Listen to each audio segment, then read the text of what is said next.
What is up, guys? This is your friend Shiv coming back at you today on this channel, and we have a very interesting chess game to share with you. So, this one is me going against Hong Kyong, and this guy actually starts trash talking mid game. Um, and I took my revenge. So, let's see how did I take my revenge. So, this game is going to be very educational, especially if you are like a beginner level player. So make sure you do subscribe to the channel if you haven't already. Let's get started. The opening move from me is c4. C4 is like the English opening, so there are a lot of games that you can see in the database on this. So c4 is like an opening repertoire. Normally you see black respond with something like e5, which is the king's English, or if they are well versed with the English opening, they would play c5, which is the symmetrical variation, taking away the advantage that white has.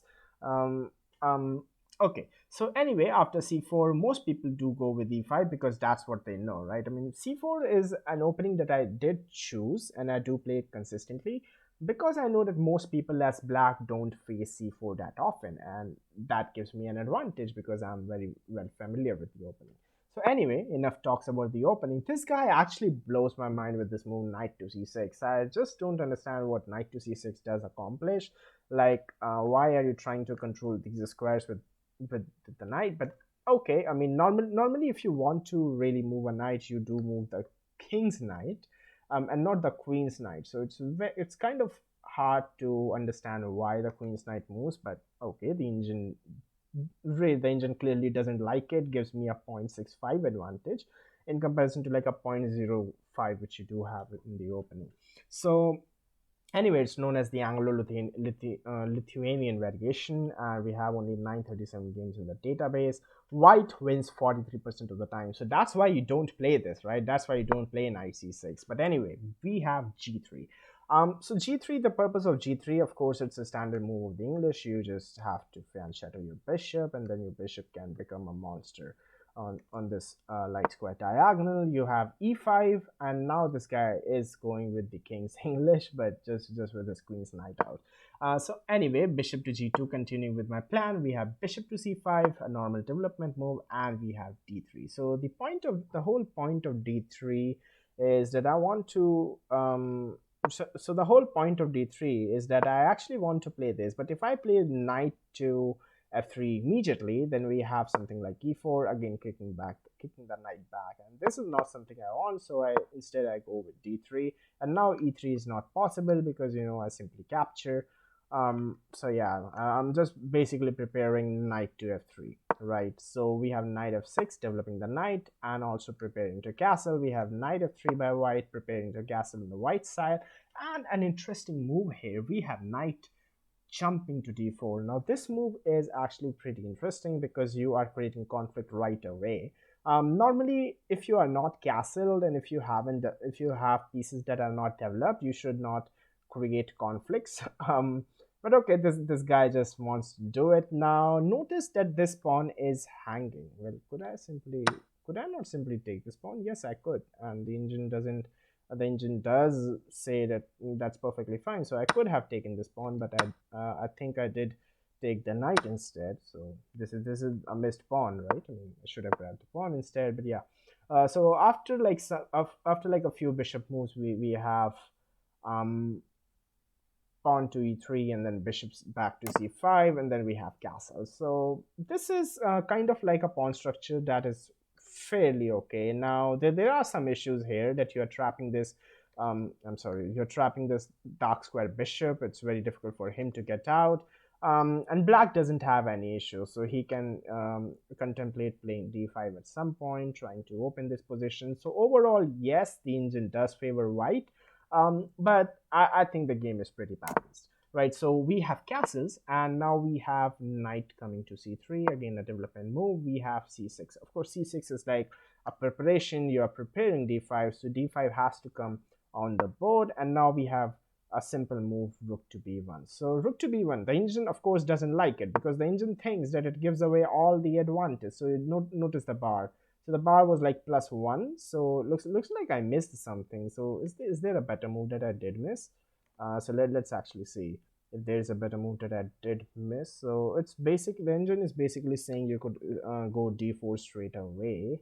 Now I'm not really very that good in analyzing these center games, but yes, the engine suggests that you can go d4 straight away, and if this captures, this takes. Of course, the bishop can't take because the queen guards the pawn.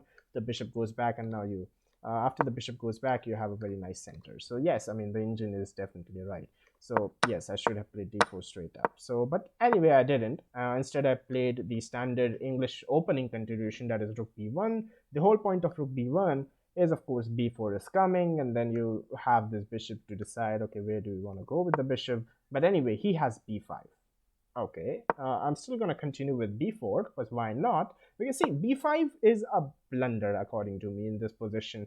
b5 does nothing because after b4 and then bishop b6, I simply push the pawn to c5. And now, if you wanted to create some conflict along this line, or maybe exchange your b pawn with my c pawn, that is not possible because after b4 c5 does come, right? So anyway, bishop back to c7. And why does the engine like white's position? And that's plus 2.13, so that's like a pawn advantage actually. Why does the engine like white's position here? Feel free to pause the video and find that there's only one move that gives you a +2 advantage in this position. So you should note, what is that move? Okay, if you found the move, that congratulations. The move is basically knight takes on b5, because I mean, of course, you can't take with the pawn because you are simply losing your rook. So you just have to say, okay, I lost a pawn, but I mean, taking the knight is disastrous for black here. So yes, knight takes on b5 was the move that I did miss, and that's why the engine likes this position. But every other move just I mean, bishop, what did I play? Bishop b2. So bishop b2, yes, the bar does come down. Okay, going back up now.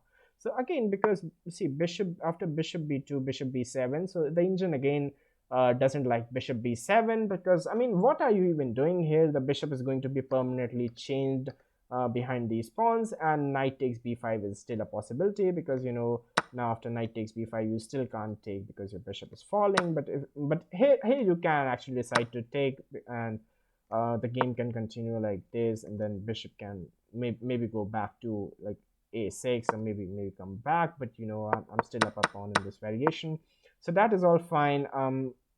But okay, after bishop b7, so instead of bishop b7, do you know what the best move would have been? I think the best move would have been bishop a6, defending the pawn, or maybe something like pawn simply to a6, defending the pawn. And now both of these moves would have been great. I would have personally gone with pawn a6, maybe tried to break open, and then tried to get my bishop out. But anyway, we go with bishop b7, and after bishop b7, I still, I'm an idiot. I don't spot that this pawn is pinned, and I go with a4. And a4 kind of defeats the whole advantage that white had in this position, because now after the pawns get exchanged, yes, now you don't have knight takes b5, because the pawns have simply left the board.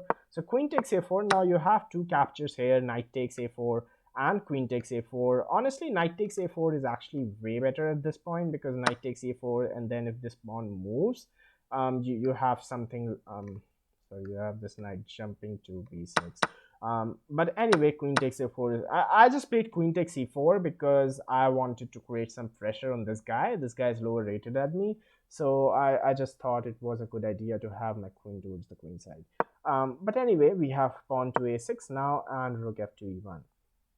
So I think nothing out of the ordinary. However, I would like to point out that instead of pawn to a6, black could have gone for something immediately striking, immediately striking my backward pawn, that is pawn to a5. He could have gone for something like this, and this would have been absolutely crazy. But he didn't. He went for pawn to a6, rook f2 e1. And here it was better for me to actually come back with my queen back to c2. But okay, we have rook to b8. Now finally, this pawn is unpinned, because I mean, this whole time this pawn was actually pinned, and this pawn couldn't have taken something. So basically, yeah. Finally, it is unpinned because this bishop is now defended. Rook to b8, and now d4. d4 is the best move in this position. And although it does look like d4 is blocking your extra strong bishop. That's not really the case because there is going to be a series of exchanges. However, there's also one more move that you can play in this position, and that move is something like knight e4. The point is, if knight takes, then bishop takes, and now I mean, the game can continue. Let's say if something like rook e8, now you have queen c2, because queen c2 simply creates a battery. So now let's say a normal move from, I mean, black doesn't even have a normal move, but let's say a normal move like this, you have something like pawn simply goes up, and this creates a threat on this, and your pawn can also grab. So I mean, and your pawn can also push. So there are a lot of things that you can, I mean, the dynamics of this position are good, and that's why the engine actually says that knight e4 is good, but d4 is best, obviously. So d4, and now we have e takes d4, e takes d4, and we have d5, closing the position. So closing the position, obviously. So at this point, like, black could have a long-term plan of coming back with the bishop and then coming here, hitting the rook. This could be what I would have done if I would be black, but of course I'm not black here, right? So after d5, what I'm thinking is that this queen is now pretty useless. So this queen just has to come towards the uh, towards the king side. So queen c2 again with the same ideas that, oh my gosh, what's happening to my arrows today? So queen again attacks the weak at 7 square, but for now the knight is defending and also the king is defending, so we have to add some extra attackers on towards the king side.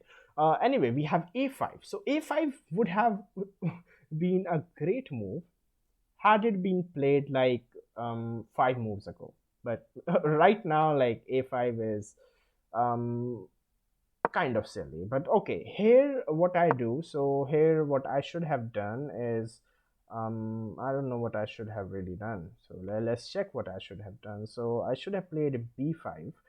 Um, Interesting. So I should have played b5 here, and then if c takes b5, then what happens? Oh, we have knight take. Oh, c takes. Yeah, c takes b5 is not possible. So we have knight takes b5. That's crazy. That's crazy stuff. So yes, that's why a5 is not good here. But anyway, bishop back to c1. So the reason why bishop back to c1 is because I want to get the bishop into the game. The bishop is looking kind of locked behind his own pawns.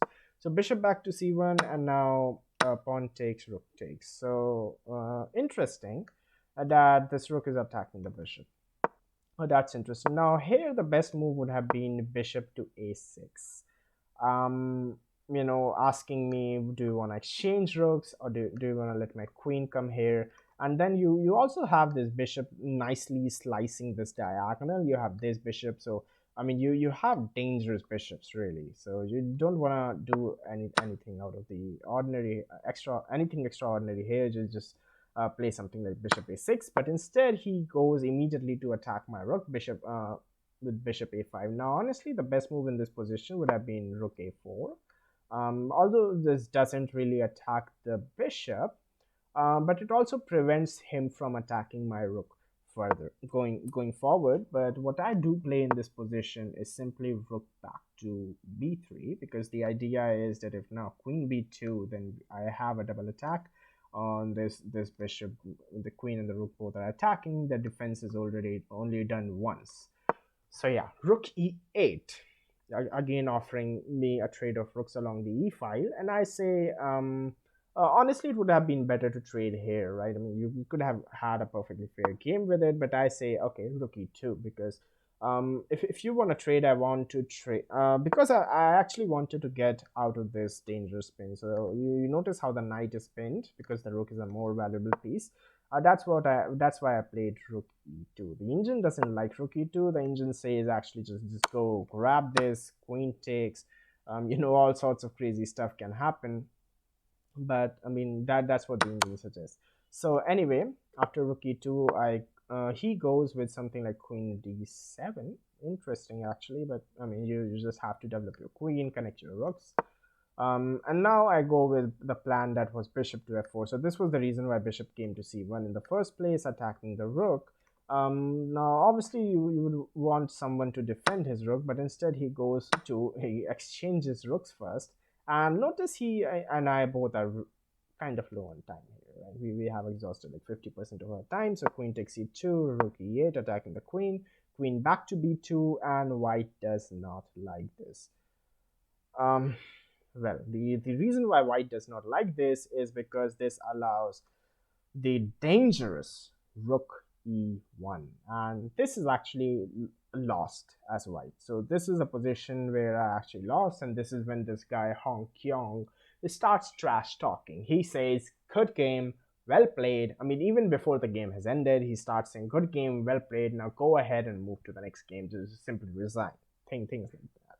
So he started throwing tantrums like this. And yeah, rook e1 check, pretty dangerous. Nothing can take the rook. There's only one way to defend it, and that is on the board, bishop f1. And now feel free to pause the video and find the winning move for black in this position. There's only one move, so find the winning move for black. I mean, literally there are like many moves, but that one move is gonna just absolutely end this game and force me to resign. Alright, so that move is again the monstrous bishop a6. And the point behind bishop a6 is that it's very hard for me to actually defend this bishop. I mean, it's kind of hard for me to defend this bishop because, see, the rook is attacking, the bishop is attacking, the bishop is actually pinned as well. So I just don't understand, like, what do you do? And if something like, if something like knight back, it doesn't really help it because, bishop, let's say you are saying that bishop can't take. I mean, bishop can take, really, and then, that's also completely fine. But we have an even more killer move after knight back, and we'll come to it in a moment. So, but instead of this, he blundered. So he played queen h3, and in the game it felt like, this game is gone. I have lost this possession. There was no logical way of, saving checkmate. So for people who don't understand what this is, basically if an idiotic move, then this is checkmate. Queen takes f1. So that's the threat. Queen takes f1 is mate, and queen and rook both are attacking f1. How do you defend this? So the knight has no squares from where it could defend f1. This dark squared bishop can't do it, the rook can't do it, and it's very interesting actually how you are just one move away from checkmate, but that's still like one move away, so you just can't grab that hanging bishop. So there's only one move that prevents the mate in one. Feel free to pause the video and find that move. Alright, so that move is very interesting actually. That is queen e2, and as counterintuitive as it may look, queen e2 actually leads to a draw. So it's a completely balanced game now, queen e2. So the point is, because see, this bishop is pinned, so that's the reason why this bishop can't take the queen right now, else this queen is just simply hanging. But if something like this happens and queen comes to e2, now if the rook takes, which it did happen in the position, the rook took, now the bishop is no longer pinned because the piece that was pinning it has been removed. So now bishop can take on an h3, and this is a completely balanced game, and that is how this game continues. So after trash talking, this guy suddenly realized that, maybe this guy just escaped, and now this guy blundered his bishop, so he doesn't notice that his bishop on b7 is hanging. He goes rook even check, king g2, and g6. Wow, I mean, you don't even notice that your bishop is hanging on b7, and that's how the game ends. So bishop takes c3, rook b6, bishop takes d4, rook c6, knight e4, and now bishop h6. So there's a threat in this position, and the threat is, of course, if some idiotic move, like let's say bishop here or something like this is checkmate. Okay, so this is checkmate because the king cannot escape. The escape square is being covered by the bishop. So after this, the best move here for black is actually to play f5, creating some breathing room for his king. And he doesn't do that. Instead, he goes back. He wants to trade bishops, and that's foolish actually. And notice how this is kind of like the same setup in which he trapped me in like a few moves ago. So I mean, if you can expect a guy to, like, if he is playing something like as good as queen h3, then he is actually seeing that there is a back rank issue, right? There's a back rank mating issue with white's position in this at this point, and if he is seeing it like a few moves after, I just don't understand why he is not seeing the back rank issue in his own position right here. So this is something very interesting. Bishop back to g7 and rook c8 is basically a check, and this is a mate in one. So that's how the mate follows. So black king is actually trapped in the same mating net that he weaved for me, right? So hopefully you enjoyed this game. Hopefully this game was instructional. Until next time, bye bye for now.